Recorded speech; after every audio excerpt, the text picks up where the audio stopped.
Welcome to the Tarqaron podcast. We're going right You weren't into kidding. it. I wasn't kidding when I said roll right in. we Literally ended the last video frame like 10 one, seconds yeah. ago. Just rolling right into it. All right, folks. Let's go. Let's do it. I don't know what's going on here. It's been a Yeah, while. I don't know.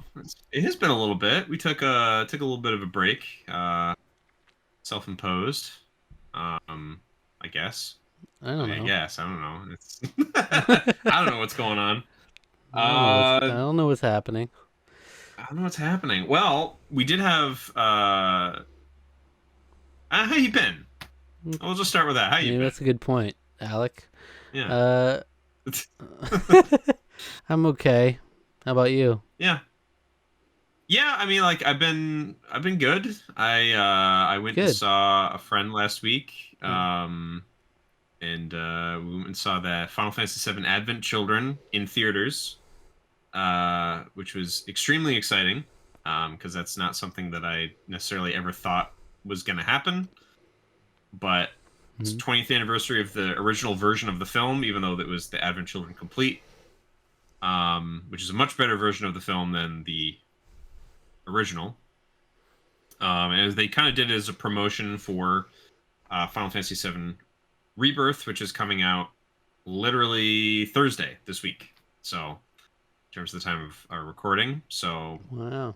nice little promotion for that. They actually had like a good like 10-minute thing before the movie started, like just kind of talking about like the development of Rebirth and like going into like talking about the process of making Advent Children. There's like all kinds of stuff going into that, so it was kind of neat Wow. to see that.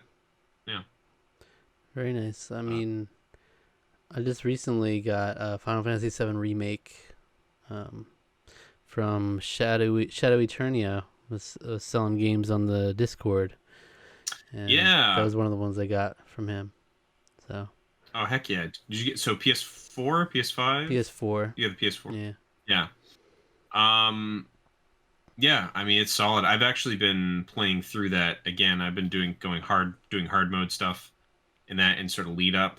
Um gonna try to grind out to see if I can do that, play through Intergrade, and then probably spend time this weekend going, starting to go through Rebirth. So, um, I'm It's, really excited it's funny for because the game coming out. I still haven't finished Final Fantasy 16, and I haven't either. I kind of just back burner for but now, I was playing unfortunately. consistently, and haven't played like the past month probably now. So I gotta get back Mm, to it. I've been distracted. I've been playing random games like playing more Theater Rhythm Final Bar Line, playing a bunch of tracks on there. Been playing Overcooked with my girlfriend. That's a fun nice. co-op experience. Yeah. And then I've been playing Sackboy on PS5. Oh, Huh. Sackboy, it's Big Adventure, whatever it's called. Yeah. So Yeah. it's been fun. But and that was after this was all after playing Sly Cooper for the Gents Challenge too. So Right. Yeah. So I did Metroid Prime, as you can go back and watch our Gens Challenge video on yeah. that. Sort of talk about that. But I've been playing Pandora's Tower since then. Yeah.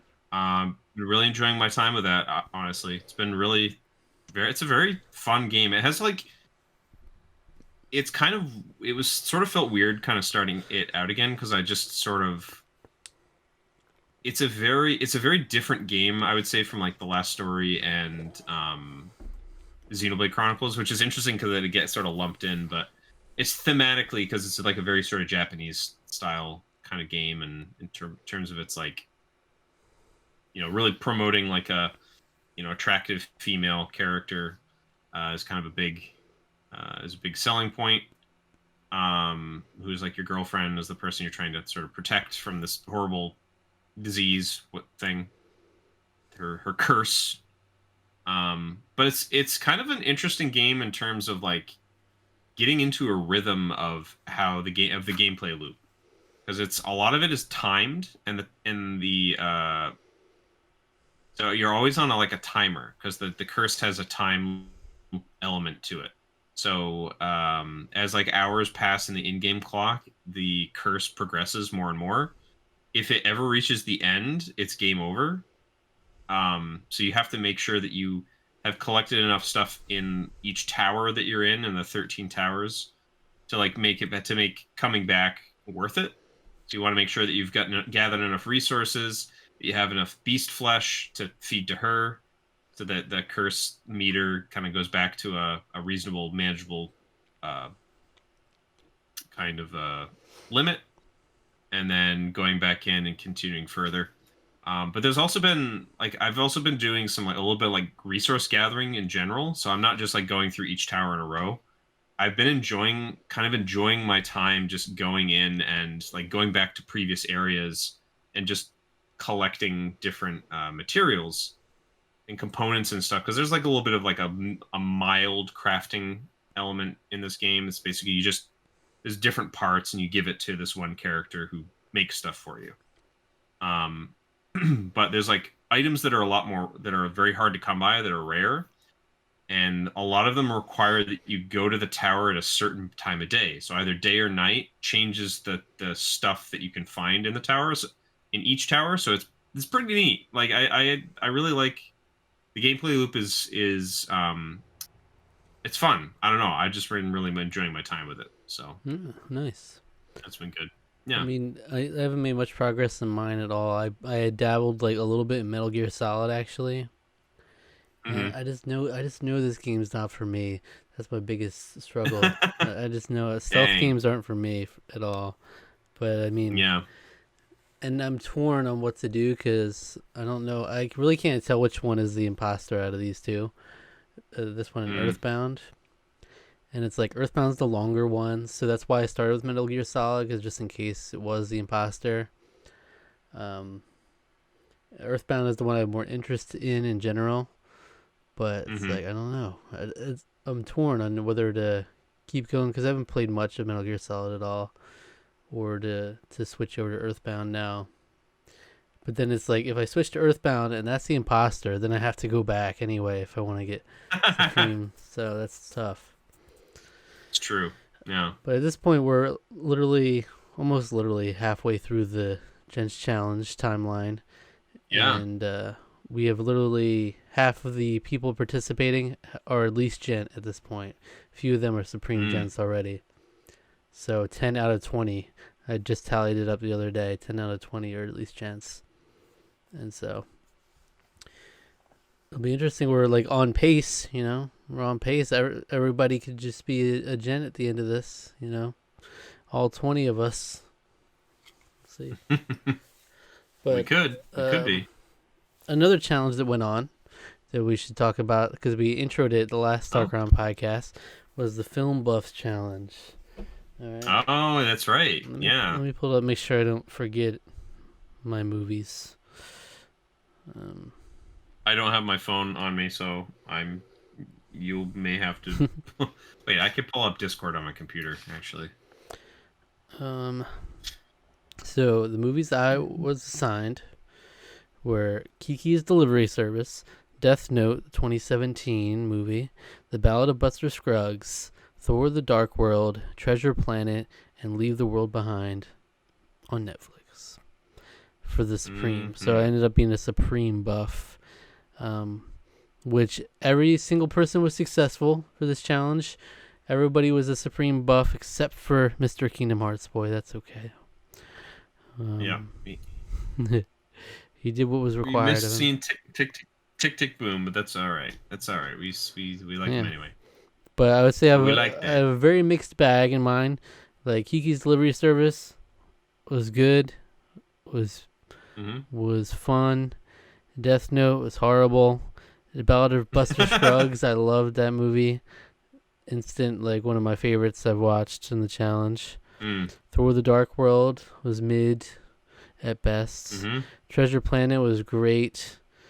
And Leave the World Behind, there was some greatness, some okayness, so it kind of levels out. It's like it was decent. So really the whole spectrum for me. Mine was kind of fun because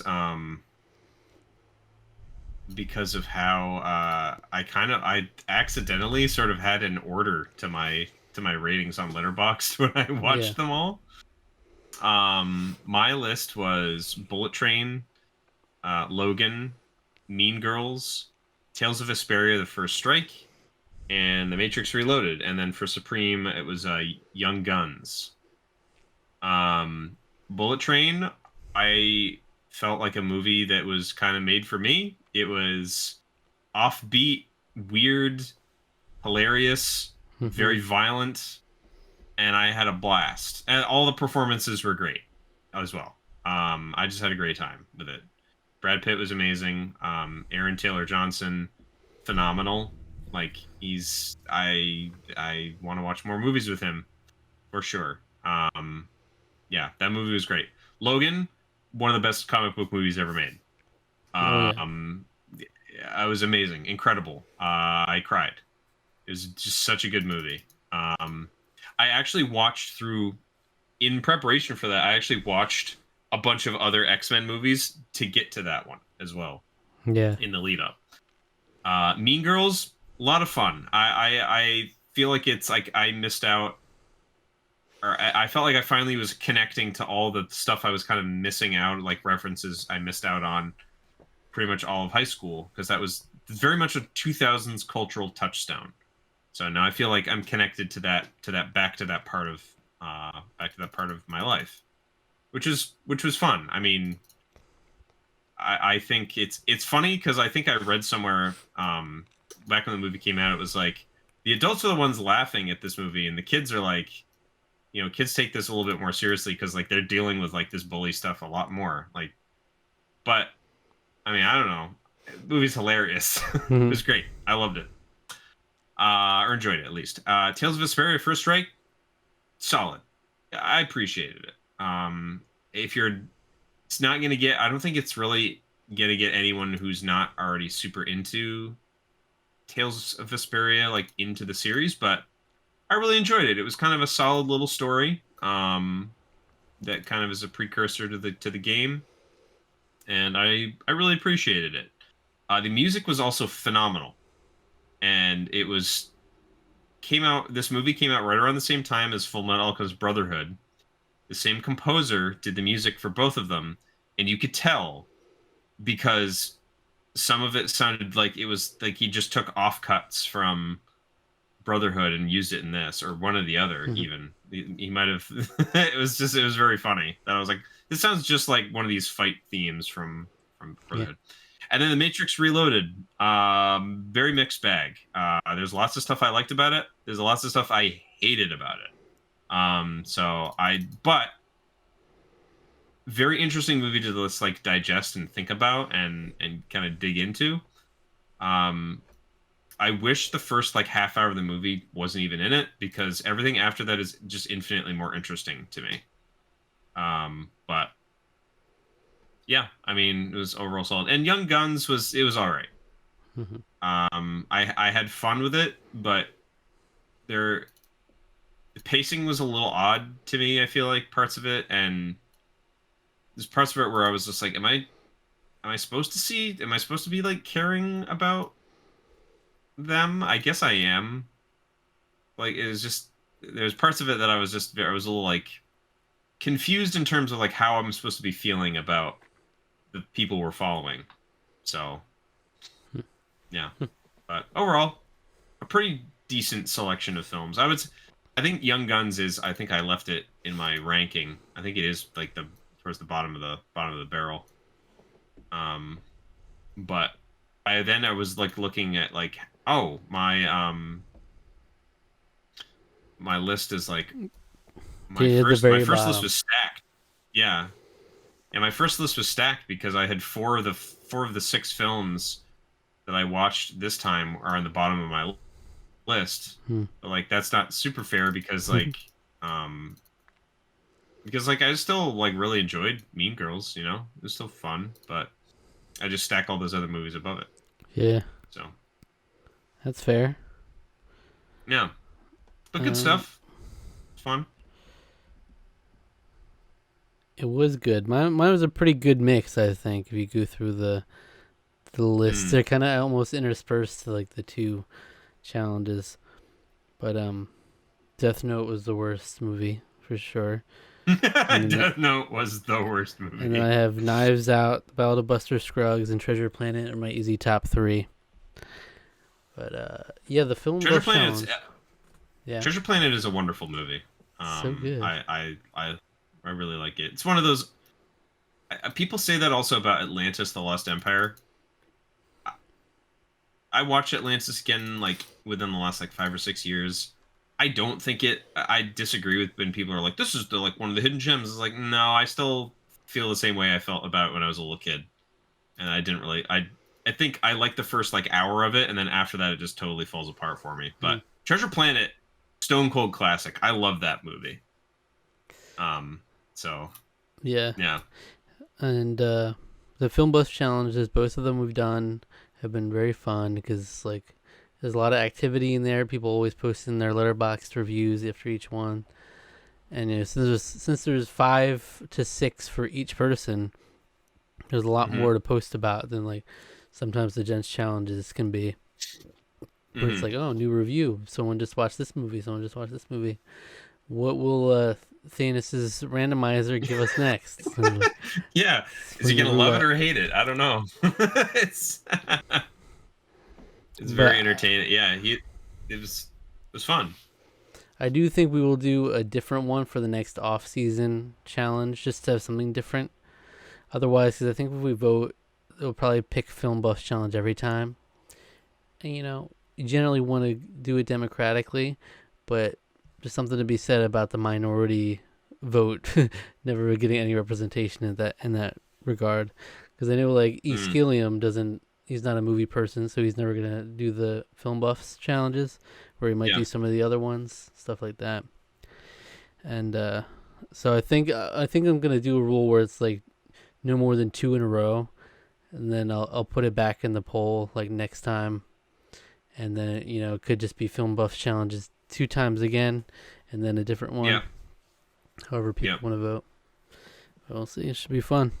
That is, if you don't know, that's on our Discord, the RNG Discord, which you can find is linked in on my website. There's a link to it at the top. All right, if you Yeah. want to join, we talk about video games, movies, whatever you want to talk about.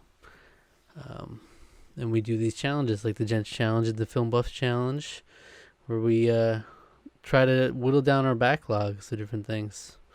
It's fun. Good stuff with that. Yeah. I do want to mention that we did that top 10 or 10 of our favorite YouTube channels video, and I actually Yeah. did go check out some of the videos from Defunctland, the one that you recommended. Yeah. And Yeah. I gotta say that Disney Channel One ID one, so good, so good. The who wrote the Disney Channel theme? Mm-hmm. I cried. I've cried every time I watch that. It's so good. That's such a beautiful, it's amazing video. It's a great documentary. Yeah, Really, legitimately is. Yeah. it's really well done. Yeah. It's almost like one of those things you don't want to give the full context of. You're just like, if you have any interest in the Disney Channel era or theme, and just let Yeah. the video take you where it may. Go on the Yeah. journey. I've shown it to people, and I'm just like, we should watch. Like, you just need to watch this. Like, you don't really want to say too much more about it. Honestly, it's a really, yeah, you're taking on a journey, and it's a good one. It's one that, like, this is the kind of art that like YouTube specifically is like elevates the kind of stuff that's on that channel. I think. Hmm. A lot of Mhm. abroad in Japan, I say that about too, but I think Defunctland is right up alongside that. So Well, I've watched a few of his videos now. I watched this recent one that was about the American Idol ride. yeah, I haven't watched that one yet. I'm interested in that because I remember when that was a thing, the American Idol I never even knew experience about or that whatever it was. American Idol experience, but Yeah, he actually goes through like a timeline of like a lot of the American Idol stuff, like just like the seasons. that's fun. Which That's is fun. something I followed. My family followed that very closely. Like we watched up through season 11 religiously, so Like I knew all the history he was talking about was really cool to see it, and then like along with the context of this ride and what they do with it, it's pretty cool. I watched it was the Carrie Underwood season was the first season that we got really invested in. Hmm. And then it was like probably up through I'm trying to remember what the last season we really were interested in watching was, but I think it was I, Philip Phillips always sticks in my Philip mind. I don't think Phillips. I, Ooh, yeah, did he win? he I don't even did. remember if he won or not. Did he win? I think that was the last season we watched. I think. And that's when he But he won that song that he's known for is the song that he won with. He's like, yeah, what's settle down, it'll all yeah. be clear. Yeah. Hmm. So, yeah, that was the last one we watched. This is season 11. Yeah. That was season 11. Okay. Yeah. And then like I had heard about like the winners of the next few seasons, and then they had the farewell season, season 15, which was great. We watched the finale of that because they brought back a ton of the people from older seasons to like as a big Oh, celebration. did they? That's cool. And then it came back a year and a half later on ABC. So I was like, okay. But it was almost like a reboot, Yeah. because they weren't like saying this is season 16 of American Idol. They were just kind of like this is Right. American Idol on ABC, and though they did still reference and they brought back some like winners to be like coaches or advisors or whatever with the people, but Hmm. it's still going on. It's still going on ABC with the Lionel Richie, Katy Perry, and Luke Bryant. Still doing it. I like that. I actually like that panel a It's a pretty lot. good panel. I Yeah. think that's a pretty good panel. Yeah. The biggest criticism that I remember having, and that people had in general of that panel, is that they were just too positive about everything. It's like there's Yeah. not as much It's critique. true.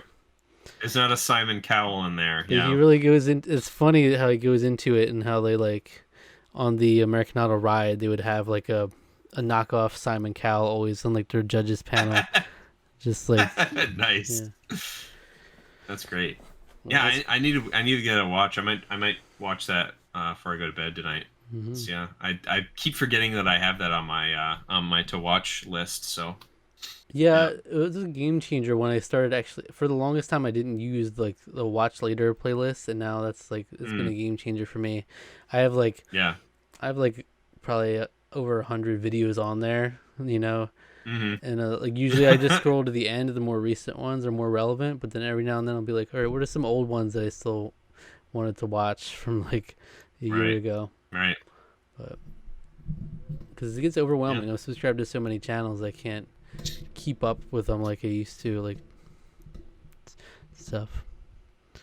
Mm. Um, and what else? What else happened this past month? There was a Nintendo Partners Showcase. I don't know. Nothing stands out to me that I can remember. I meant to Nothing double really. check if there was Yeah. something I wanted to mention, but nothing worth mentioning. It really wasn't anything all that interesting. I think it was like I'm glad they had it. Like they had something there. The one thing I want to talk about that though is that it's it comes alongside a very nasty and very like I find slightly concerning rumor about Child the labor. Switch not coming out. Um, What? I don't know about that.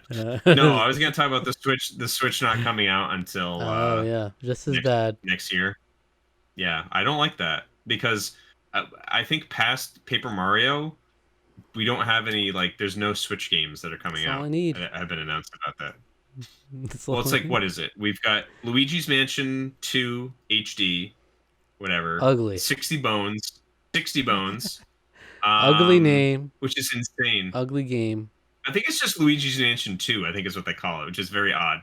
Yeah, Um, drop the Dark Moon. Princess Peach, Showtime, something like that, right? Yeah, Princess Princess Peach Peach Showtime. Showtime. Something. Yeah, that's one I do want to That check looks out. kind of fun. That looks fun. And then Paper Mario: The Thousand Year Door, and I think that's it for Nintendo this year Yeah, that they've announced. yeah, they're fucking off. We need to They're know about fucking your next. around. Yeah, it's just like we need your next console, guys. You need to do something about that. Um, I mean, at this Yeah. point, like Metroid Prime 4 is a launch game for whatever that is, right? Yeah. Like it's got to be. No, that's the next Maybe system I'm. after that. Yeah, that's coming out on Switch 5. That's coming out on. Once they release the Switch 2, they announced the Metro Prime 4 will be releasing on Switch 3 Yeah. in 2029. So Yeah, we got to look do forward to that. updated remasters of Metroid Prime 2 and 3 first, and Yep, we got to which will take be 2 or 3 released years to. separately, full Yeah. price, No, 40 $40. bones is good for that. Yeah. But yeah. The Luigi's Mansion one's a little confusing to me. It was like 60? $60, really? Yeah, And they're it's full shameless. price. Yeah, it is a little And it's gonna shameless. look shitty. I don't know. I think it looks pretty good. Okay. I've seen a little bit of footage for it. It looks pretty good. Okay. But it's very bizarre to me still. They're just rewriting history. They want to But just have the clean numbers so they can go up, so people don't get confused when they're like, "Well, why does one jump to yeah. 3?" And then there's this Dark Moon DLC in the middle. Yeah. What the heck is that? Yeah. Yeah, I guess so. But You know, yeah, I don't know. I don't like that. I don't like that. we got something cooking. You know, it's gonna be cooking tremendously. It's gonna be ready to eat, and it's gonna be so good. If they did something like so if they're holding off on a full on direct until May or something, you know, around E3 time, May or June. They typically do June directs, but they also typically the last 5 or 6 years have done February directs, and they didn't do one this year. They just did the partner showcase one. Yep. But if they want to pump up, even for next year, if they want to pump up the next console, I feel like June's got to be it. I was really hoping that it would be they would have a direct and it would be like coming soon, like in March or in April. We're doing a reveal of the new Nintendo system, something like that.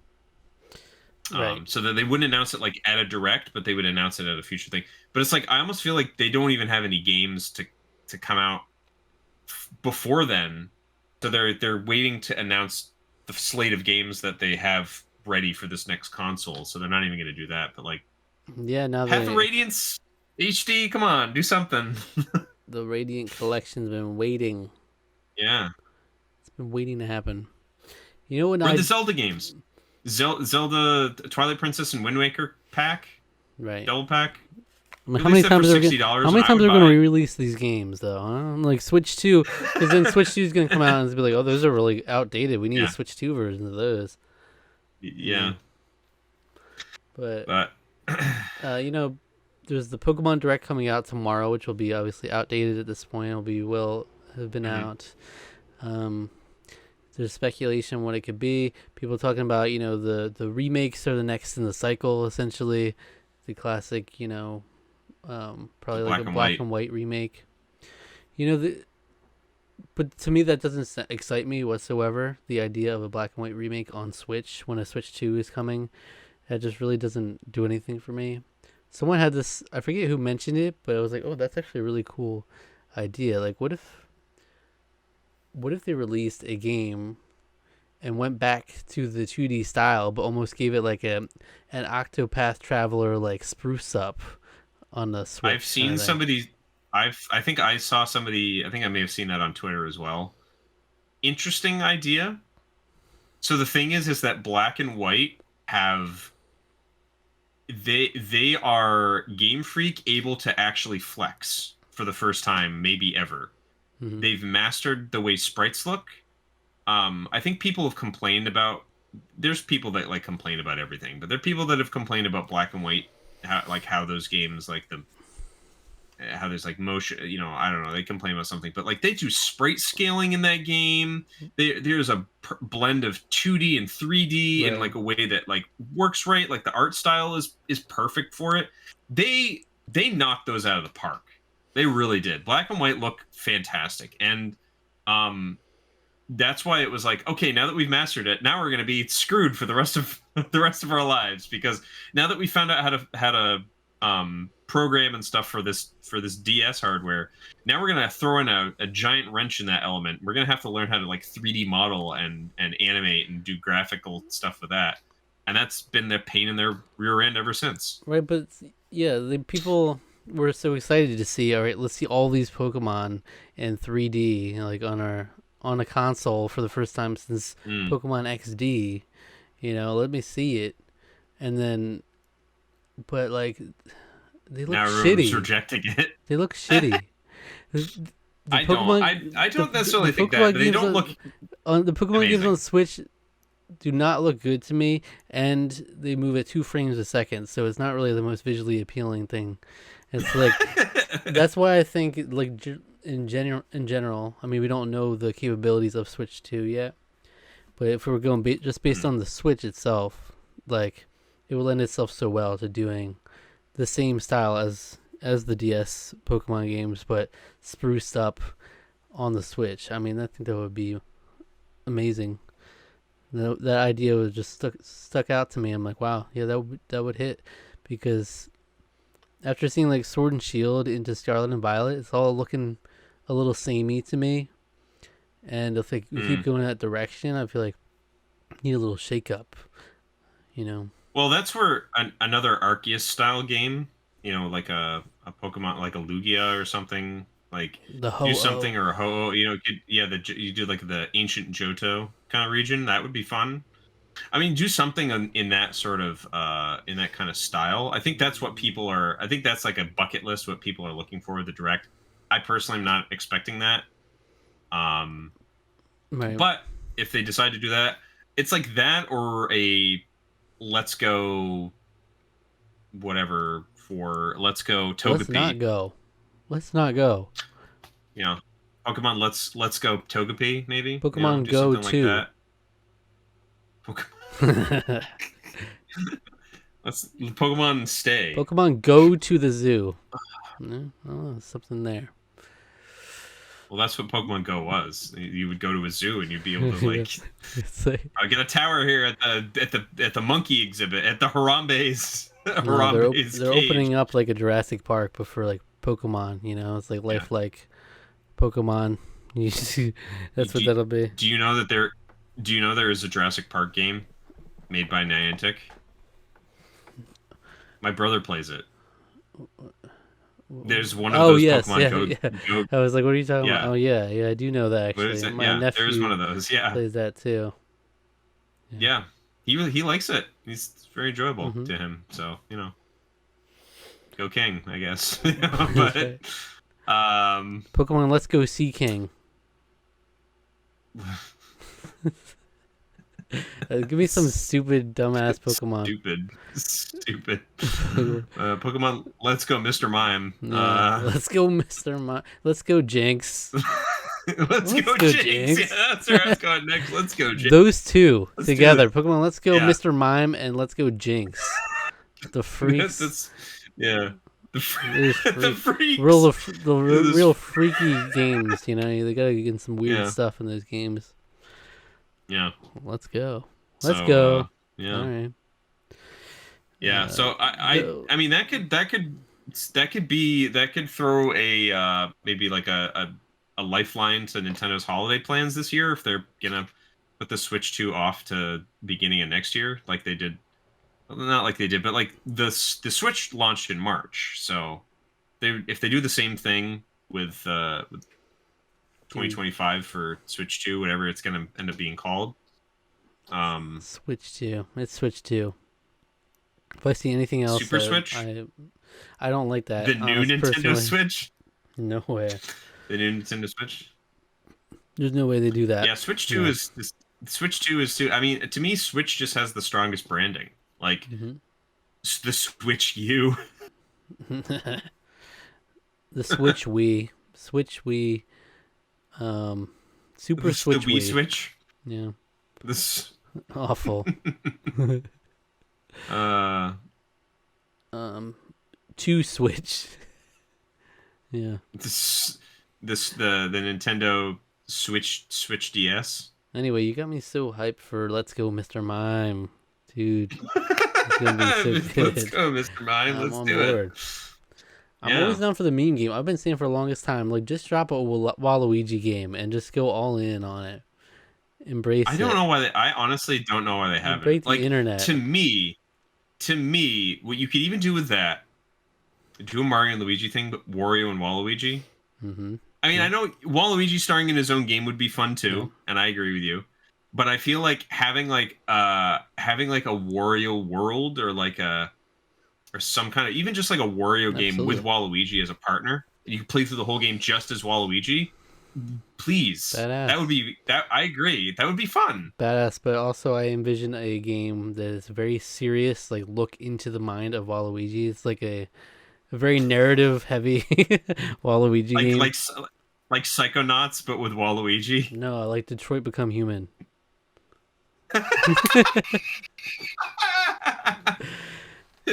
It's like choices matter, you know. It's like Waluigi, dude. They could literally do anything with Waluigi and it would work. You know, it would be something dumb, but they could put no effort into it. Like, I have to have a new voice for him though. true. Rest Yeah. in peace. So. So, He didn't die. I mean, maybe Waluigi did, but yeah, that was in the contract. He's like, if I'm out, then Waluigi's coming with me. Like, all right. all right, there you go. There he goes. But you know, in the partner showcase, they did Um, have the only thing I remember is the Endless Ocean sequel. oh So yeah, this random. I would like. I still haven't played the original. I would be. That seems right up my alley. I still want to play it. So that's pretty cool. I like you collect all the different fishes, discover all the different fishes. It's pretty cool. I am looking forward to Fantasy Life I. Still the weirdest name ever for a sequel, but it's That's a weird I name. loved Fantastic Life or Fantasy Life on the 3DS. That was like 10 years ago, over 10 years ago at this point. It's pretty crazy. Fantasy Life I, The Girl Who Steals Time, coming October 10th. Oh, and then they Okay. dropped Penny's Big Breakaway. They shadow Oh, that dropped was the that. shadow drop. Yeah. And they did announce Pentiment is coming to Switch as well. The famous Gents Challenge game for Thanos, where he hmm was like in love with it, Um, and then he just like fell off immediately. It was and like, he's just like, I'm bored. Yeah. It's just like, nope, yeah, I'm done. I'm kind of sick like of it. I'm curious Oh, about I didn't even realize Pocket Card Jockey. Pocket Card Gotta Jockey. That's right. I played that on the 3DS. That game was really fun, actually. Oh, Um, Unicorn Overlord. I guess that got a demo. sure. Yeah, I was gonna look at the Japanese stuff here. Oh, Epic Mickey, of course, my Oh, of favorite course. game of all time. Yes, you Getting just a finished remake Epic Mickey for the Gents Challenge not too long ago, and now they're remaking it a year ago. with a fresh new coat of paint. And A lot of stuff they got to fix about that game, in my yeah, opinion. I'm But curious if they did anything. Did wait? Did they use the word faithful remake? Did they say it's a faithful I remake? honestly, here's the thing: I didn't watch it. I didn't watch the direct at all. Like, so all I saw was the announcement trailer, which was like, this is literally just the opening cutscene. Yeah. To me, they need to have voice acting. They got to do it. And if they don't do it, the game still feels unfinished because it like that to me is like it. That's the biggest problem That's to you? not even like a that's not like the biggest problem, but I think to me that's the element of the game that makes it feel the most like awkward when you're playing it because it's very story heavy and you got these like cutscenes and then there's there's no talking in it and I don't necessarily need that for a lot of my games, but for a game that's really focused on like Disney and like paying tribute to these like the some of the classics, it just feels weird not to have voice acting. All right. Um Yeah. so Yeah, it's probably gonna be uh not an unpolished remake. If it just gives that vibe, but yeah, I don't know. very random. So very random. I never would have expected that to come out of left field, but mhm. it's Suika game got a multiplayer mode. Monster Hunter Stories, I guess is the first one's getting a port or HD-ifiedness yeah. for the Switch. And I think elsewhere too. I think that one's might be going elsewhere. Shin Megami Tensei Vengeance. It's like the updated version of Shin Megami Tensei 5, Hmm. which is just kind of wild to me. that game like came out like 2 years ago, and now we're already it's a full other version, kind of. Do you think they're But slick it's with not these? like a yeah, they do think they're slick, and that one's coming to other consoles though, so that's kind of one of the big deals about that. Hmm. Yeah, No, that's about it for the showcase. I mean, yeah. I wasn't hating on it. Like, to me, I don't know. I guess I have a weird perspective on these things. Like, I could say like Nintendo doesn't have much coming out, but it also doesn't bother me because I'm so backed up on other games to play anyway. I'm not gonna act like I'm all caught up and on all the the latest releases and raring to go. But you know, Hmm. I'll be set with Paper Mario: The Thousand Year Door. Just give me an excuse to play it again and have nothing interfering with it. Sure. Mm. Touch Detective 3 comes out um, in the What? U.S. next month. Touch Detective 3. That's right. It includes the first two Okay. Touch Detectives as well. If you're willing to check it out, I implore you. Some classic DS games that I enjoyed when I was a wee lad. So I'm Touch. excited to try them out again. They're cool. They're like mystery solving games. Oh yeah. Okay. Wow. Yeah, that's a throwback there. But like I had no idea that my brother just sent me at one point. They're coming out with 3 on the Switch. Because I think it came out a long time ago in Japan only, if I'm not mistaken, and now they're finally releasing it here. Yeah, it's coming out kind of soon. Q1 this year. Wow, Yeah, I believe they said that's pretty cool. March, but we'll see. I guess. Another thing I did watch was the Streamer Awards. I did watch that. Did you watch that? I did not. I saw some of the like winners and stuff for it. I did see that Rubber Ross won one of the awards. Mm-hmm. I thought that was really exciting. I was happy for Yeah. him to see that. Yeah, I've just been getting more into Um, streaming in general. Like, well, not really watching streams still. I don't really have the time to, but I do watch like streamers edited videos on YouTube and whatnot. And I follow mhm. like what's going on in the landscape at large. But so it was a fun event. They introduced me to Harry Mack. It was awesome. He's a freestyle rapper that was on there, Oh, and he's interesting. crazy. He's incredible, and Hmm. I've been watching his videos now. I'm hooked. But he like introed the whole streamer awards, and he went around basically through all the different tables and around all the streamers and stuff, and just freestyled about different stuff and people he came into contact with. It's so good. Oh, well, okay, wow. But yes, that was So I fun. think, and then Maximilian Dude won like a legacy award too, which I Legacy think award, is yeah. is also pretty rad. Yeah, there's a like mad respect to Max. I think I've liked his content for the past couple of years. Just very very entertaining, very knowledgeable, very passionate about fighting games, and also Final Fantasy VII. And I'm like, man, I'm not like the biggest fighting game person, but like I love hearing people talk about them. So like I'll just like Yeah. throw videos of his on just to hear him talk, just to hear him talk. So He's so passionate about it. There's something about it. yeah, Where like it was cool for seeing sure. him reacting to like the Smash reveals for like Terry, like the who was Yeah. like someone that pretty much no one had any reaction to. They were like, "Who's this guy?" Yeah. But like he's gonna be the Yeah. guy to know who that It was is. like So it was like Max, Johnny Millennium, and like Brazilians everywhere mhm. because the Final Fight games are unbelievably popular in and King of Fighters and stuff like that. Those are really popular in South America, and I think it's because the Neo Geo did better in in South America than it did here. They were pretty much that's my understanding of it Mhm. anyway. So He's cool. Um, yeah. yeah. So I mean, they're fun. They're always fun to watch. We should mention that we Mm. are kicking off a brand new series, I guess you could call it, coming into next month. We're gonna do a little thing Oh called yeah. Chaos Month. All right. So this month coming up, like right after this, leading into next week, we're gonna be doing a whole month of chaos.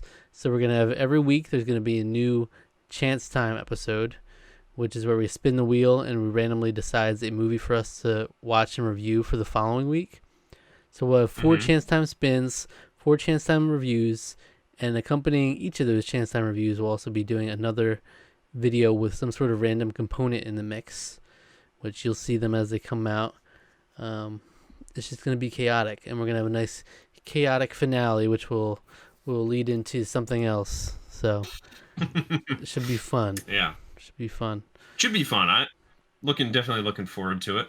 So Keep us on our yeah, toes here. yeah, You'll see gotta do that every so probably often. within the next couple days. You'll see the first chance time spin leading into that. Mm. So kicking things off. Cool, cool. All right. Was there anything else you wanted to mention specifically for this episode? I was just thinking back. I was like, boy, there's all kinds of stuff that happened that I was sort of thinking about. There was all the Pal World stuff, all that Wow, stuff world. kicked off, and Yeah, that stuff is kind of we're like always two fizzled months out. late on that. Yeah. Yeah, that fizzled out. I mean, people are Remember basically Colleen done. Ballinger? Yeah. Yeah, oh, yeah. Remember her? Well, she's no, no, no. No, one thing I want to comment very briefly on, because it relates to some of the characters that were featured in one of our previous episodes. Characters as in VTubers. There's a big drama that happened at one of the companies, called the Niji Sanji is one of the big companies that have VTubers, much bigger Japanese presence, but they still have a pretty significant English branch. Um, yeah, there's been a lot of stuff going down there. I mean, I can't. It would take way too long for me to like break everything down. But I think just to sort of sum quickly up, they fired one of their talents. Um, After a bunch of different stuff happened. She released like a cover of a song that they then like went back on and took off her channel, that she'd put like her own money into, like $15,000 of her own money into making, and thought it had been approved, and then they kind of at the last minute took it down and were like, nope, it's not approved. She had some sort of crisis, something happened. I think she tried to uh end herself, basically. Was in the hospital. Stuff was super vague about it. There was some like weird commentary made from other people, like other VTubers, like some of her gen mates and stuff. The weird stuff kind of went on with that. Fast forward about a month or two, she's been kicked out, or basically she got fired. Then a whole slew of bunch of stuff started coming out where she was where Niji Sanji made this huge like report being like, these are all the horrible things that she did. She went to her old account, like her old persona. Um, Doki Bird is her current name. That's what she's known as. That's her like current username. It was like an old one before she joined Niji Sanji. Was a different character at that point, and has kind of been it's a giant mess. Niji Sanji Ian is kind of in shambles right now. I don't know how they're going to necessarily recover from it. They've tried to do as much damage control as they have, including throwing some of their other talents as shields. There was some like leaked documentation that they were not supposed to share with other people that they've outed.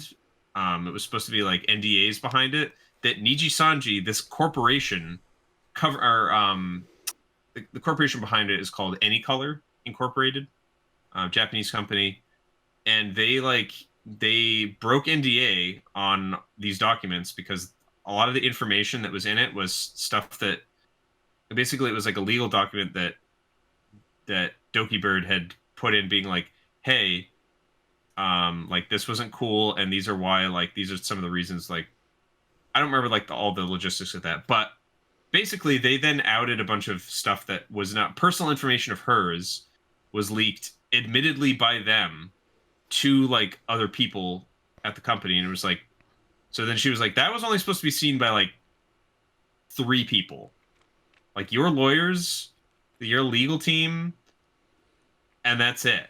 That's not supposed to be being seen by all the talents. And they admitted that they shared information in the documents with the talents, and it's like unbelievable. Like that's like that. So many problems with that.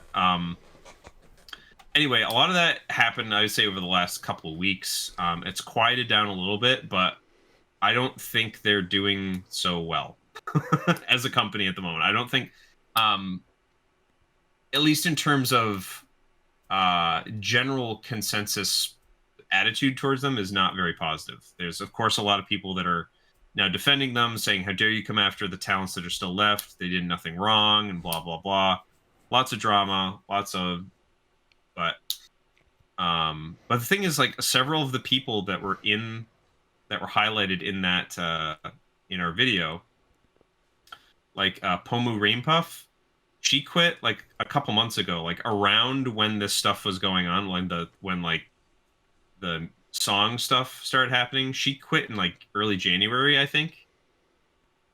She kind of like just willfully left, but there's been like a lot of different talents that have left over the course of the last year or so, and with a lot of this stuff coming to light, it's a lot of it's making sense, like why people are, they don't seem to be treating people very well. There's definitely like some favoritism that's been thrown around, like some talents are clearly favored by the company as a whole, and other people don't get opportunities because they aren't favored, and yeah.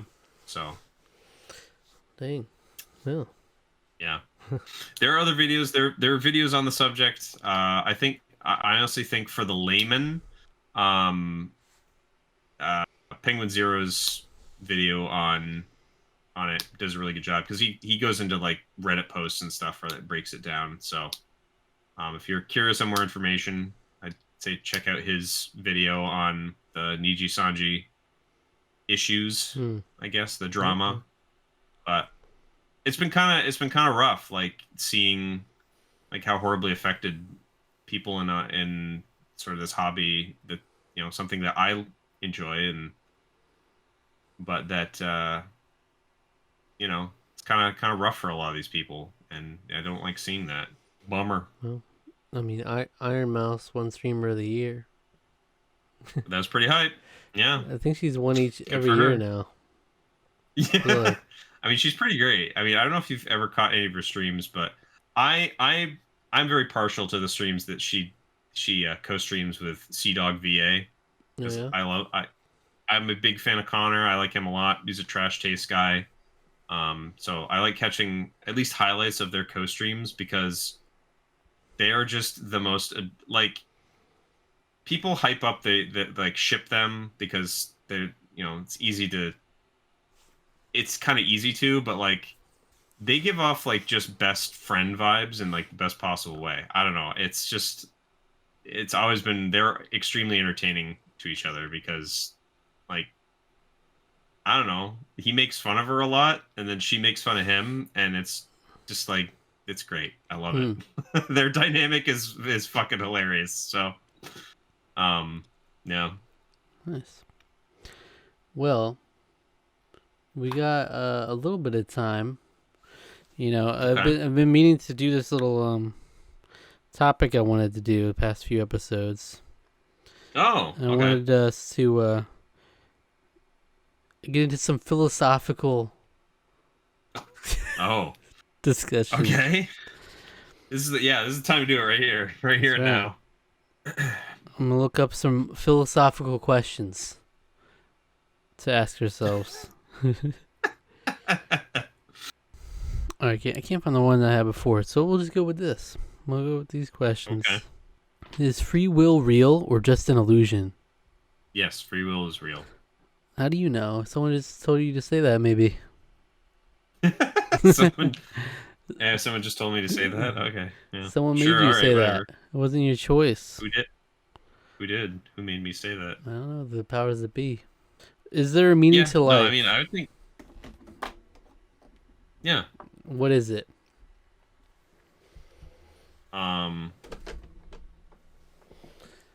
propagate the species. Okay. If you want to take the, if you want to take That's not a meaning.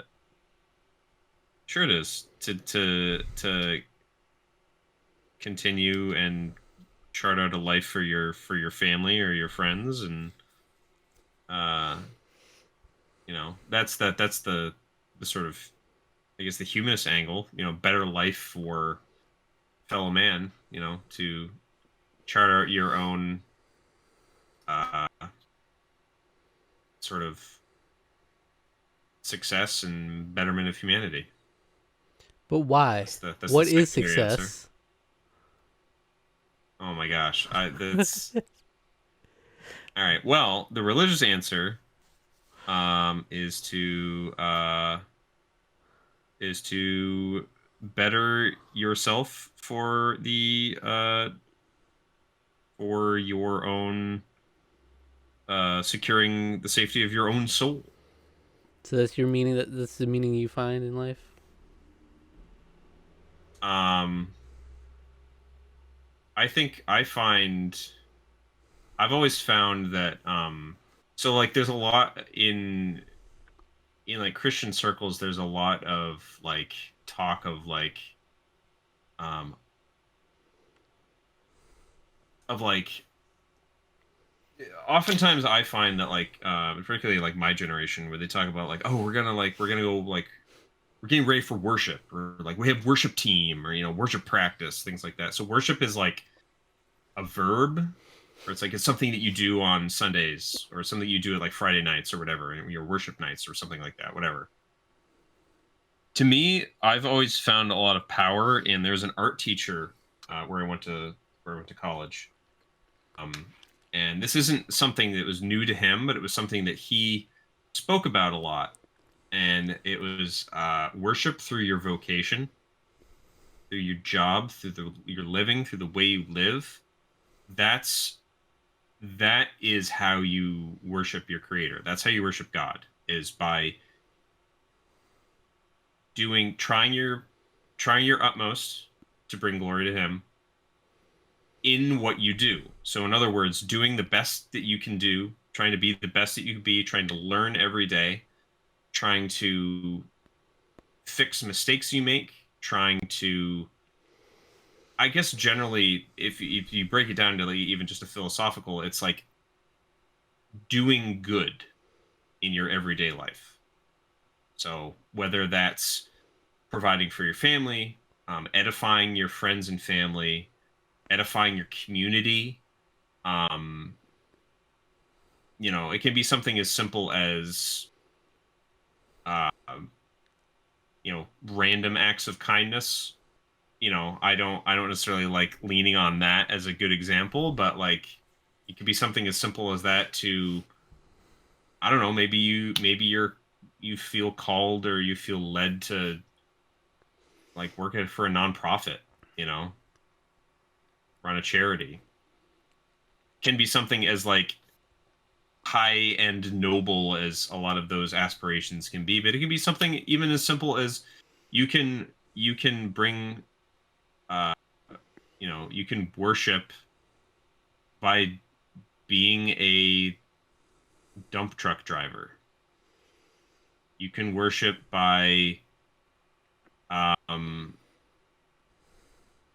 washing dishes, cleaning floor, being a janitor. You can bring glory to God by being a farmer. You can bring glory to God being a teacher. Like the whole thing is like you doesn't have to necessarily be anything. You don't have to go be a missionary. You don't have to go be like a pastor or anything like that to be um for the betterment of yourself and for um you know anything like that. It can just be doing what you do every day, doing what you enjoy, um, and doing that in a way that's not necessarily selfish, but a way that's, um, you know, But that's like a way of life, right? That's the way to live life. Is that sure. necessarily the meaning, though? Is that necessarily? Because I'm always, I I'm mean, like, I think, in terms of finding that, that can be like finding meaning in life is like I think that's just part of living in general, right? Like I because still don't necessarily know what I want to do for the rest of my life. yeah, I'm just it's hard to think when it's like doing good by people or doing good for your family, whatever. It's like if everything is finite in the and everything's fleeting. It's like what is really Mhm. the greater purpose there? What is the meaning of life is very difficult when you actually think about it in terms of Yeah. what value is that actually doing to the universe. Is it just the meaning of life is hmm, it's like your own individual experience. I always think that like experiencing things, life is about experiences, and you want to make the most experiences that you can and make the best of it. But Yeah. I mean, I think that's certainly a good. Yeah, I mean, I think broadening your horizons and learning more about y- because like while I to piggyback on that, yeah, I think that like that is extremely important about life, right? It isn't just like so like what I said is like yeah, sure, doing your everyday. But in addition to that, I think having those experiences, seeing things from other people's point of view, going and experiencing different cultures, going to um you're broadening your horizons, I think is very important in terms of like finding further meaning, I think, in your life because I think that changes. I think that as you grow older and you get more life experience, I think that changes a lot. I mean, I can see that in just general people I talk to. They talk about how everything changed when they became a parent. Everything changed when they became a grandparent. Like you go through phases in your life where things just like will bring new meaning into like what it mm, means to live. So I think it's one of those things that's like there I don't from that question it's always difficult to even give one answer. Like I don't think there is a singular answer to that question. because if you look at it in the So, grand scheme of things, all that does that really mean anything? Any of this does any of it mean anything? We don't know. We don't know because it's like you're in the grand scheme of everything. You're here and you're gone in the blink of an eye, and it's like it's and the universe is almost unchanged by it. So it's hard to say this is the meaning of life when mhm. there's so much that we don't know about life itself, even how we're here. It's purely speculative. It's like, Sure, but that's I mean that's the exact question that's been I mean that's why there's been people for thousands of years like talking about that. But that's I think is an important point to note at that in and of itself is the fact that we have like knowledge, we have a a connection to the past in that way. So while thousands of years ago, Greek philosophers were talking about this, we still have a connection to that past just as they had a connection to whatever their past were. It didn't wasn't written down, but that like having that keynote, I think the continuation of this discussion in and of itself, I think is on the right track. You know, like sure, eventually you know, uh, thousands and thousands of years from now, hundreds of thousands of years from now, we probably won't live beyond the planet anymore. Like the sun's gonna explode or whatever, But um, but I think there is more inherent meaning in the fact that like we um the fact that we are talking about this, no animal talks about any of this stuff. They know what the meaning of life is. They live, they breathe, they die, they continue the species. That's the purpose of life for an animal. They don't have much more than that. Some animals have a little bit higher brain functions, some of them can emote a little bit more, but ultimately they don't have reason. They don't have thinking. They have no concept of beauty. That's something that's very inherently human. And maybe there are other species out there in the universe that have attained that as well. However, any of that is possible. I don't tend to know. I'm no expert on that.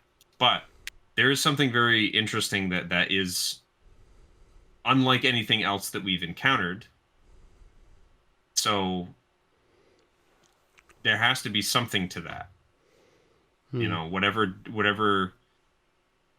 you know, that's, I mean, that this is the exact reason why, like, there is religion. This is why there is philosophy. Like, that's why these are things that we can discuss and ruminate on and think about, is because there's something inherently different about us than the rest of the natural world. Right. A So lot of people derive meaning from that, and so yeah, like that will be give them the meaning that they need for life.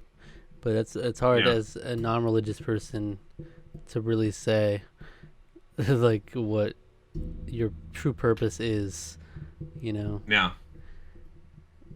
So it's yeah. interesting to think about. Another question they asked, actually tying back to the previous one about free will, does fate exist?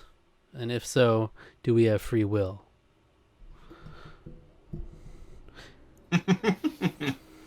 I find it hard to believe. I find it hard to believe that fate exists when it's like I don't know. It's just very hard for me to believe that it's like a child's fate is like so many children are killed or die before they even get a chance to live a life.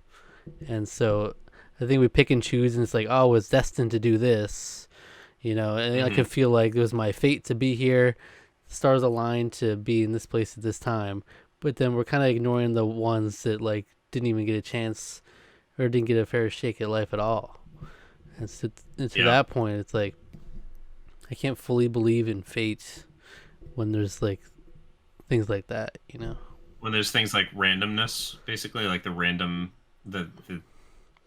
extreme amount of randomness Yeah, that's in like the it universe. was like this. Like, was it a 2 year old's fate to get run over by a car? You know, it's like that was their fate. Yeah. Okay, I guess. But then, what are we deriving any meaning from this fate? You know, like what meaning are we getting out of these things at that point? I I don't mean, know. That's I think I don't necessarily believe in fate, at least in the traditional sense of the idea. mm-hmm. Um, I do I do believe there, because I think there's a distinct difference between like being predestined or being like, or having like an end goal, like a destination, versus having but having choices and free will along that path. It's not our, I mean, I think that there's an element of, God, essentially an idea of a higher power, has that knowledge, that foreknowledge, Mm-hmm. outside of reality, outside of time. But that's not necessarily anything that we know or have control of, in the sense that, like, we're given choices along that path. Like God isn't operating every single person as like a robot. We're not like all predetermined to like to to do. I'm predetermined to click down on the arrow key. um like that's there's an element of free choice. Like, that's the whole idea of why there's evil in the world. Like, that's something that, even without Christianity, that's like a, um like, the idea that man brought evil into the world is something that, a lot of different like religious sort of thinking has. They all have a different kind of narrative in terms of how that was came about. Um, but I mean, I think, to answer, there really isn't an easy answer for, I guess, the because this sort of also ties into the problem of evil, right? Like, how can horrible, awful, miserable things happen in the world, when there's supposedly a good God that's in charge of everything? Well, Um, that's my biggest issue. and Yeah. Well, that's my yeah, biggest issue in general with yeah. faith. But Um, and we don't necessarily have to go down that rabbit hole right now, but I do think that there is free will, and I think part of that is, you can maybe even say that part of this is the meaning of life too, is to make the world a better place for the people that are in it. Maybe it's horrible that these things happen to children. Like, that's something that, as I've been growing older, that's something that I have way more sensitive. I'm not even a parent yet, and I found myself like becoming a lot more sensitive to that thing. I'm definitely at an age where like I want kids, Mhm. because I'm not getting any younger. um, so that's something that I've become increasingly more sensitive to as well. Um, but yeah, I think some of maybe the meaning of life is to do whatever we can, however little it is we can. But I'm not like I don't run any sort of foundation. I don't have any like I don't have any amazing scientific skills in order to uh, to deliver solutions to certain problems that we have throughout the world. I don't have all the economic answers. I don't necessarily have any of all that, but it is within my power to at least be able to help in that regard by, at the very, very least, producing more people in the world. I know people will tend to say overpopulation's a problem. I think that there's probably an element of truth to that, but in my mind, I think having more people, more intelligence in the world Mhm. is ultimately a greater good, because that means that there's more people, there's more resources that can be pooled into like mind resources that can be pooled to resolve problems like starvation, to child slavery, to uh, all the different issues that face um, definitely elements of our world, or even like elements of our like not just the world, like thinking of third world, the third world or impoverished areas of the world, but even like issues and problems in our own backyards. You know, um, I think that's the responsibility of free will. That's the burden of free will. Is what are you going to do with the time that you're given? Are you going to use it to just go off and have a good time and I don't know, fuck a bunch of women? Like I don't know. Or are you going to do it to try to do something about the situation that our world is in? Now that Well, being said, I can also appreciate the fucking despair and the women. hopelessness that Oh. millennials face. No, no, I was gonna say no. I was gonna say I can also appreciate the despair and helplessness that most millennials feel because we don't like have any of the resources to be able to do anything because we're still paying college loans. Mhm. How can we help? So It's at like the end of the day, the meaning of life, it matters not as long as we have thine college loans. Free us of our debt, mhm. I say. Free us. But okay, so but who's to say that the person who's fucking a lot of women Sure. is providing any more or less to the world than someone who's politely fucking one woman to have children? You know, isn't it all a matter of perspective at the end of the day? I guess in a certain way, in a certain sense, you could probably say that. I do think as human beings, I think we do have a sense of. I think as we've discussed before, it is extremely rare to have somebody who is like okay with uh, polygamy or polyamory at the very least.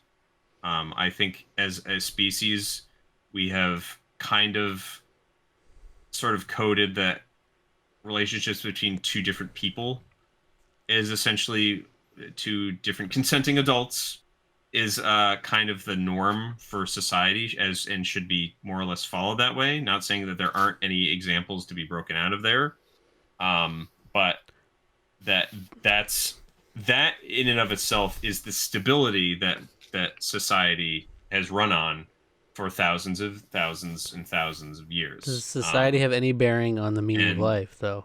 So, what does society know? Life because is if so much society grander. if our current society, even current, if society didn't have rules in place or structures in place for any of that stuff, for any of that the hierarchies to work, doesn't matter what government system we're talking about, we're just talking about hierarchies in general. um, if you didn't have things like that in place, we would still be in caves. So yeah, Do you think people are inherently good? no, I don't. Or are they inherently bad? Hmm. Okay. I would say so. What Yeah, makes you say that? that's why it's a start. What makes me say that? Mm. I mean, just look around you. I mean, like I know that like I know even just from my own life, like I try to be a good person, like I guess in a traditional sense, but like I know that I have a lot of personal shortcomings. I know I'm not a perfect person. I know I try to do my best, but like in certain in a lot of instances I fail. In a lot of instances I know that like I have a lot of problems that I need to fix and I need to work on.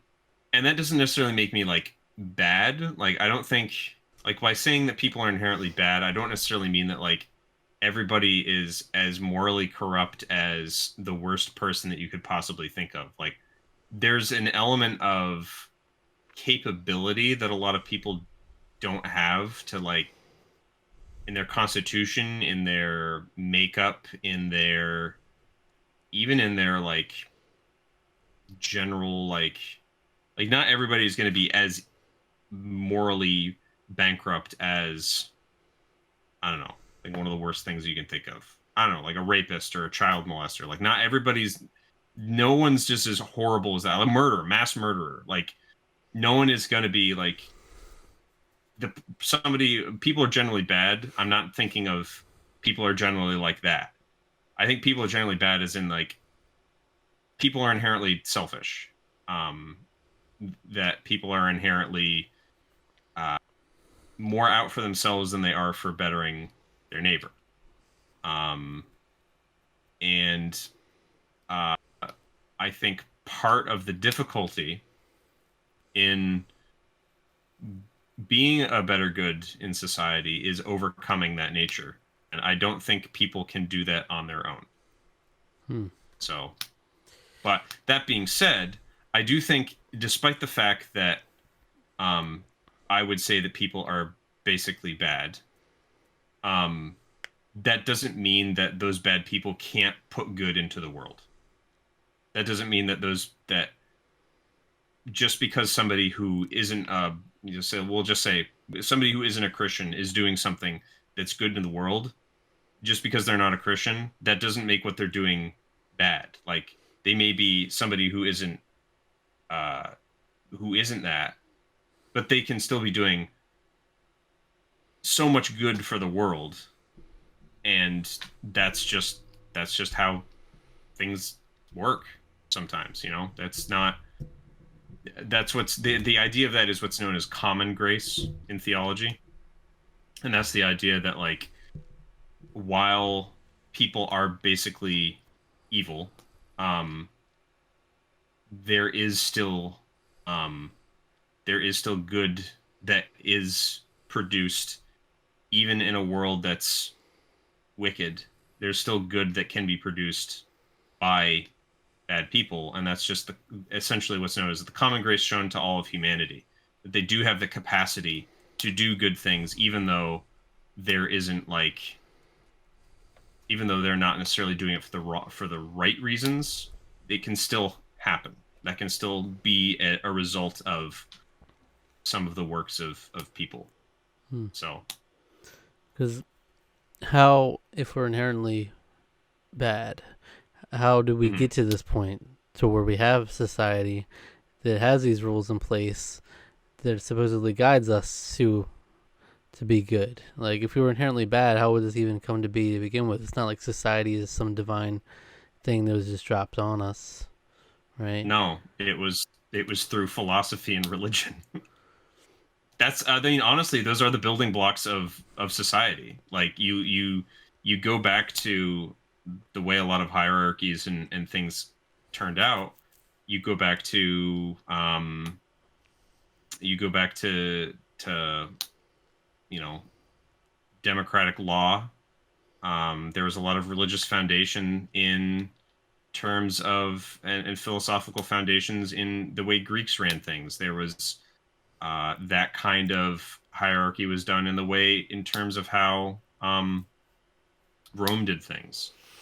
A lot of Western society based that a lot on that, on those sort of things, and Eastern civilizations too, where it was through religion. Um, that's how a lot of society was structured. Was down filtered down um, through the learned folk, people who were religious, priests and such. A lot of that stuff filtered down through from religion, and that's a lot of how Western society has received a lot of, I would say, is most of their morals is um through the influence of So you're Christianity saying it's throughout most of the actually world. divine intervention, like um like it actually is from. to a degree, I mean, yeah, I think so. I mean, I think but I think a lot of that is just also in just, again, sort of how people are just built, generally speaking. Like, um yes, there is a huge variance in personality and how people are, to a degree, but there's way more ways that men and women and people cross all cultural divides. There's way more things about people that are similar than is different. um and I think a lot of that comes from just a general knowledge, a general inspiration of some kind, that can cross through social and cultural divides. Like, there's that, to me, is also why, like, studying history is really cool. That, like, yeah, there's a lot of advances that have been made in technology, and there's lots of advances that have been made in terms of, like, in terms of how people, like, interact and such, but there's still so much that's very similar. I mean, we essentially, we haven't evolved at all since our people in, like, thousands of years ago. Mhm. We still got the same kind of brain, still have the same sort of physical makeup, to a degree at least, as people that were living thousands of years ago. So, there's different things, there's different factors there that have changed. Obviously, diet and other things have altered some parts of how humanity works, but, like, brain hasn't changed all that much in that period of time. So, But the people are inherently bad, so yeah. we wouldn't have had these rules in place in society to get us where we are if it weren't for the words of God, right? It's actually because otherwise you're saying the humans would not have put these rules in place, Well, I right?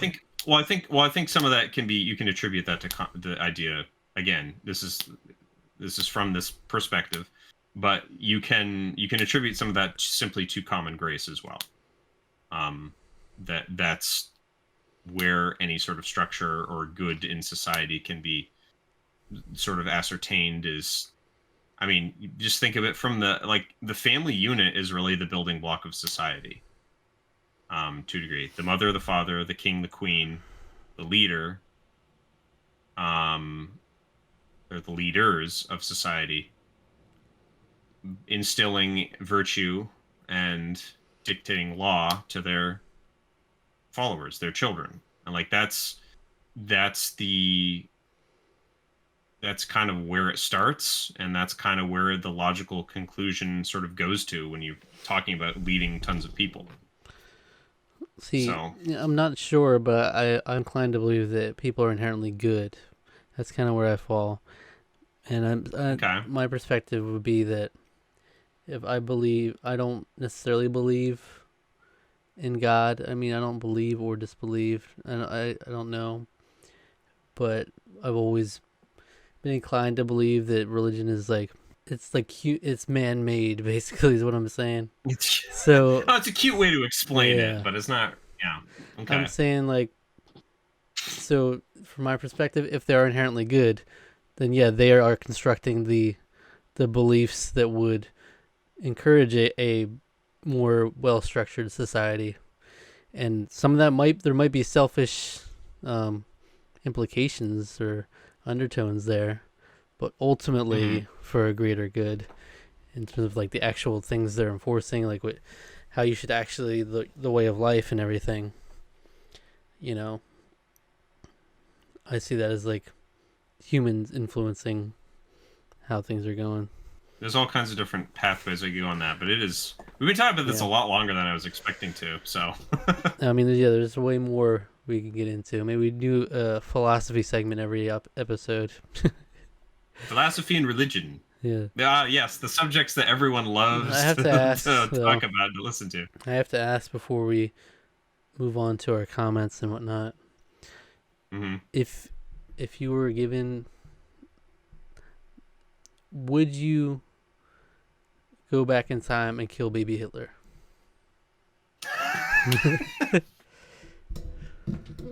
Yeah, I think kind of without hesitation. You think that's morally okay to kill a baby who hasn't become Hitler yet, as we know him? Well, my act of going back in time is already altering the time stream, so maybe I don't have to kill Hitler. Well, let's go two different maybe perspectives. I can change Hitler. Maybe I could change Hitler. Okay. I could change him. I can fix him. Yeah. So a couple of different ways to look at it. We can go at the Back to the Future route, where you go back in time, you kill baby Hitler, it actually alters the future in your future. Yeah. Or there's the one where it's a multiverse, and it's like, there's now a reality that baby Hitler was killed, but there's still that reality where he's alive and well, or didn't die then. So with the Back to the Future option, do you think you go back in time and kill baby Hitler?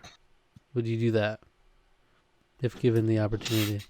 Well, again, why would I kill Hitler? Maybe I teach Hitler art. Maybe he won't be so angry about how he couldn't get into art college. Maybe that's how I influence him. Do you think did we ever get an interview with this art teacher?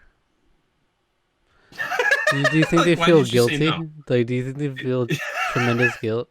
I think he probably. I'm gonna be honest. He probably died before he. Oh, really? How far? Before he even realized. Yeah, I don't know. We don't know. I don't know the demographic of this. Yeah, of this art college. Who was teaching there? The art teacher might have been a Nazi. Yeah. It would be interesting maybe. to track. Maybe they got frenzied up too. They got whipped up in the frenzy too. Yeah, I don't know. But it's just crazy to think. I mean, that's the beauty of the butterfly effect, isn't it? It's crazy that.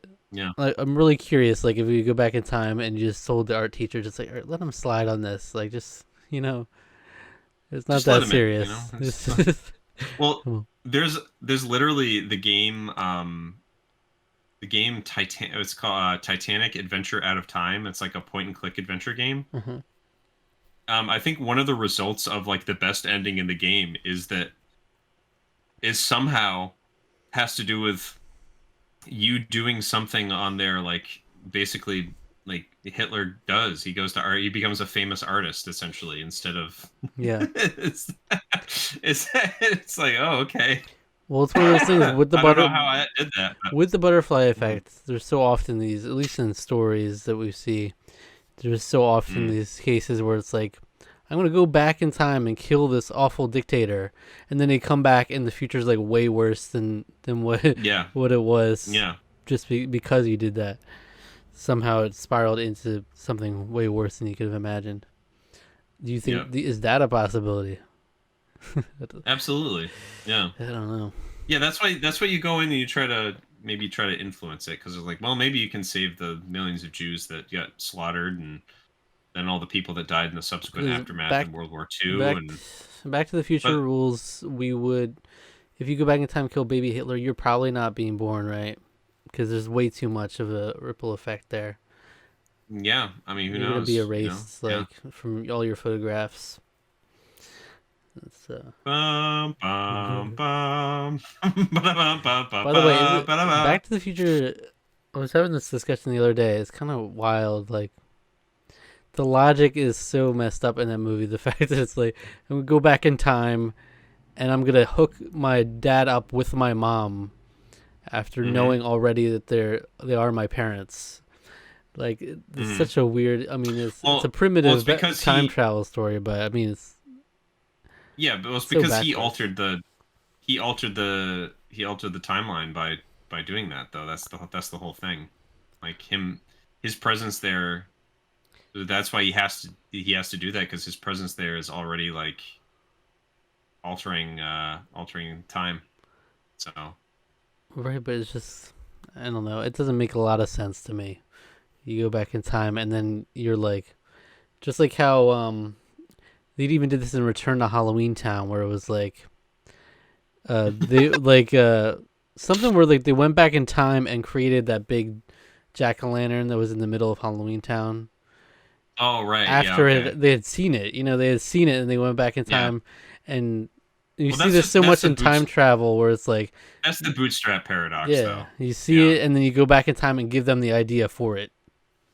Like you right. give the That's inventor the the hint they I needed. think I think that's that's known as the bootstrap paradox. Is basically it's like yeah, by its existence in the future, you create it in the I'm past. not a It's big like yeah, it's fan a of that. complete closed loop, and I don't like it either. It's one of those things that's a really Rubs like me the wrong my way. brain. Yeah, But so kill baby Hitler, then you're probably going down for the fight on that one. And the world as you know it will true. be completely different. It's Would so be very different. I mean it's weird to But, to think about because it's like history happens for a reason. History, you don't want history yeah, to repeat itself, but right. it's like who are you to also say that these people should not die if given the chance? I mean, I don't know. Yeah, But then there are all these lives that wouldn't have happened that are now not, or they're now not going to happen because of that. So right. it's a sticky situation any way you look at Yeah, it. because I mean, even getting rid of Hitler is not going to resolve all the issues in uh, Japan. It's not going to Right. solve all the issues in the rest of Europe. You know, it's like there's still a huge economic crisis going on throughout all of Europe and America during that period of time. So, um, during the 30s. So, But yeah.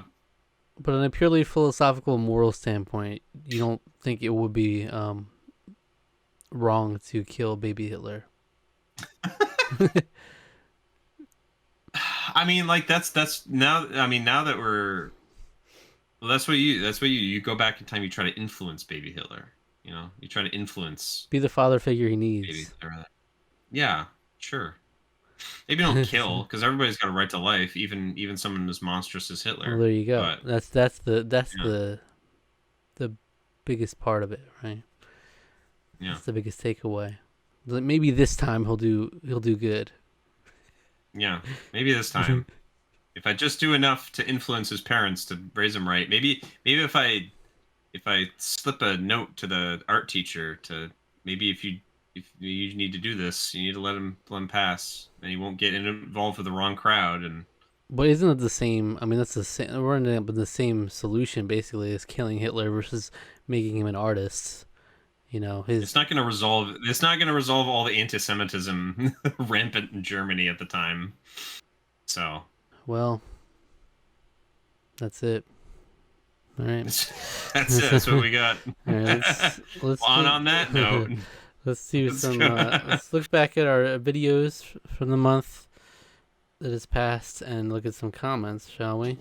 So since the last Tarqaron podcast, I released my 2023 reality TV ranking, which Alec is not permitted to watch. You did do that, yeah. We released Survivor Fiji episode 12, episode 13, the finale, and the reunion. Actually, and at this point, the season review as well. Jeez, it's been a while. And then It's been a little bit, yeah. we also released the 2023 Blastia Awards. We released version 3 of our tier list of everything we reviewed. And we released the intro to the 3-game Monty Gents Challenge, as well as cutting the Smash Ultimate roster in half. So, obviously, an especially juicy amount of videos here. It was indeed. There's some juicy ones in here. What would you say is your highlight of these videos? I mean, it's hard not to have the Blastias thrown in there. I mean, we do it every year. It's something that we love doing, love celebrating, love talking about all the stuff we talked about the previous year. Hmm. Sort of highlighting some of our favorites, and um, so yeah, hard to say no to that. But I'm really glad that this is an idea I had to do, and I'm glad it just came together, and it came together in a pretty good little package, and that was cutting the Smash Ultimate roster in half.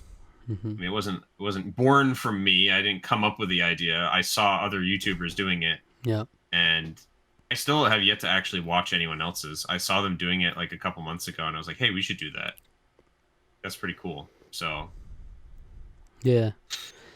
I yeah, mean, I personally, give it a watch. I think the Survivor Fiji finale was pretty great, though. Mm.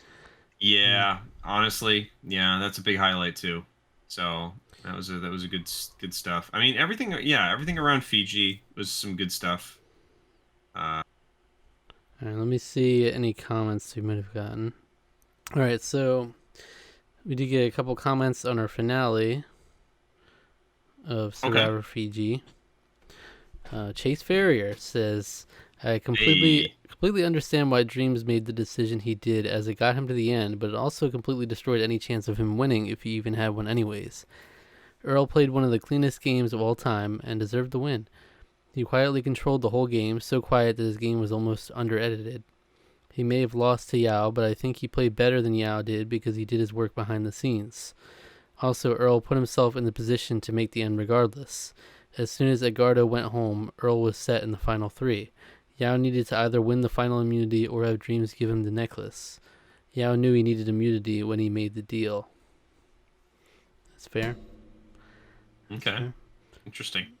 Random Rex says, "One of the angriest and most bitter juries in Survivor history. Also, the first time all the finalists were black. Hope there's no correlation there." Yeah. Yikes! Yeah. Yeah, why was everybody angry at them? Right. One of the they were very angry. It was like someone got whipped up, like something fierce. I don't know what was going on. I don't know what they were drinking or eating at the Yeah. at at Ponderosa, but Otherwise, we don't really have any other comments. Some people were leaving comments on my reality ranking video and some other things. mhm. They were suggesting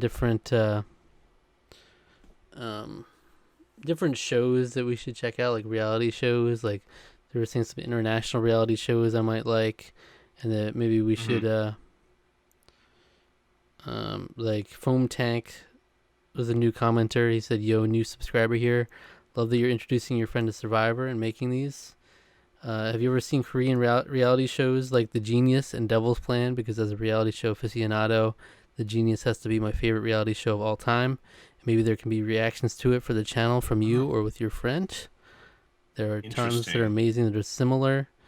Bloody Game, Time Hotel, Physical 100, Elite Leagues, University War, which is getting a lot of traction in TikTok currently. These are all new to me. Were those all Korean reality shows? I don't know. He said there are tons that are amazing that are similar. So I don't know if he meant Okay, other Korean they're ones all or not. Korean reality shows. But I had heard of The Well, I know. Genius, but I haven't I was seen gonna say them. I know a lot of some of the popular ones on Netflix. I think a lot of them are actually originated in Korea. Hmm. So some of the bigger ones, like Love Is Blind, I believe was originally Oh, it was yeah. originally Korean or Japanese. I think I don't remember which, but it was one of those. And I think there was another one that I can't even remember what it's called now, but it was one that's basically like a bunch of people staying in a.